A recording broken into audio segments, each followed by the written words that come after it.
नमस्ते और स्वागत है आपका हमारे moral stories in Hindi podcast में। आज मैं यानी कि वंशिका आपके लिए बदसूरत बतख की कहानी सुनाएगी।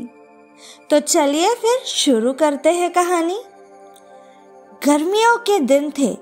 शाम के समय एक बतख झील के पास ही पेड़ के नीचे अपने अंडे देने के लिए अपनी जगह ढूंढ रही थी। उसने वहां पर 5 अंडे दिए। उसने देखा कि उसके 5 अंडों में से एक अंडा सबसे बहुत अलग लग रहा था, जिसे देखकर वह परेशान रहने लगी। उसने अंडों से बच्चों को बाहर आने तक का इंतजार किया। फिर एक सुबह उसके चारों अंडे में से 4 नन्हे बच्चे बाहर आए। वो सभी बहुत सुंदर और प्यारे थे, लेकिन उसके 5वें अंडे से अभी तक बच्चा बाहर नहीं आया था। बतख ने कहा कि यह 5वें अंडे का बच्चा उसका सबसे सुंदर बच्चा होगा, तभी वह बाहर आने में इतना ज्यादा समय ले रहा है। एक सुबह वह 5वां अंडा भी फूट गया। उसमें से एक बदसूरत बतख का बच्चा निकला। बतख का यह बच्चे अपने बाकी के चारों भाई बहनों से बहुत बड़ा और बहुत बदसूरत था। यह देखकर बतख माँ बहुत उदास हो गई।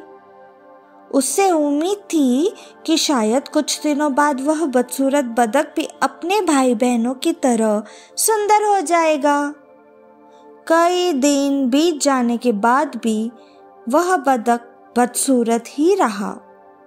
बदसूरत होने की वजह से उसके सारे भाई बहन उसका मजाक भी उड़ाते थे और कोई भी उसके साथ नहीं खेलता था।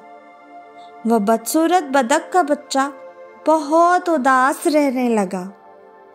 एक दिन झील में अपनी परछाई देखते हुए वह बदसूरत बच्चा सोचने लगा कि अगर उसने अपने परिवार को छोड़ दिया तो वो सारे बहुत खुश हो जाएंगे।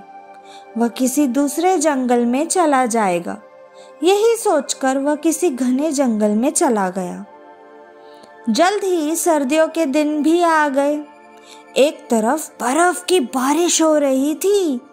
बदसूरत बतख के बच्चे को ठंड लग रही थी। उसके पास खाने पीने के लिए भी कुछ नहीं था। वहां से वह एक बतख के परिवार के पास गया।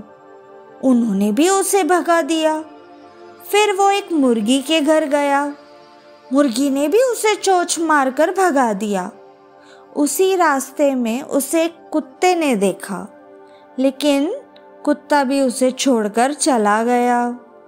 बदसूरत बतख उदास मन से सोचने लगा कि वह इतना बदसूरत है कि कुत्ता भी उसे नहीं खाना चाहता है। उदास होकर वह बदसूरत बतख का बच्चा फिर से जंगल जाने लगा। रास्ते में उसे एक किसान दिखाई दिया।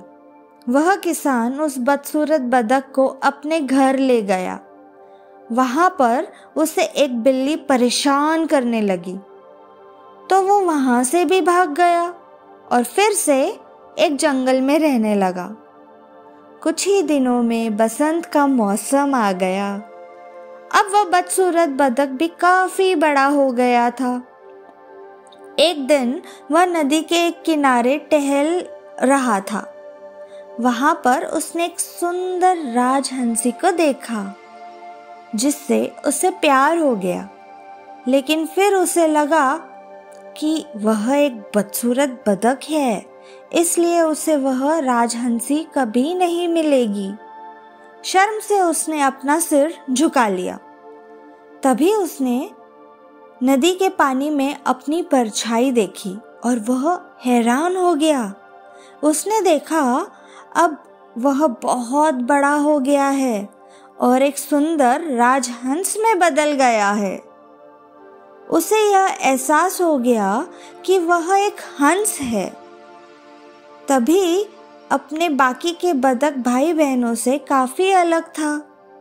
जल्द ही उस बदसूरत बतख से राजहंस बने उस हंस ने हंसिनी से शादी कर ली और दोनों खुशी खुशी रहने लगे।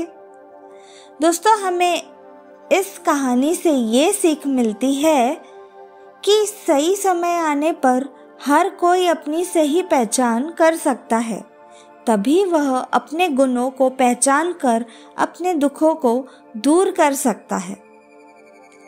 Moral stories in Hindi podcast के ये एपिसोड आपको कैसा लगा मुझे ज़रूर बताइएगा। धन्यवाद दोस्तों, जल्दी मिलेंगे अगली कहानी में। तब तक टेक केयर, बाय बाय।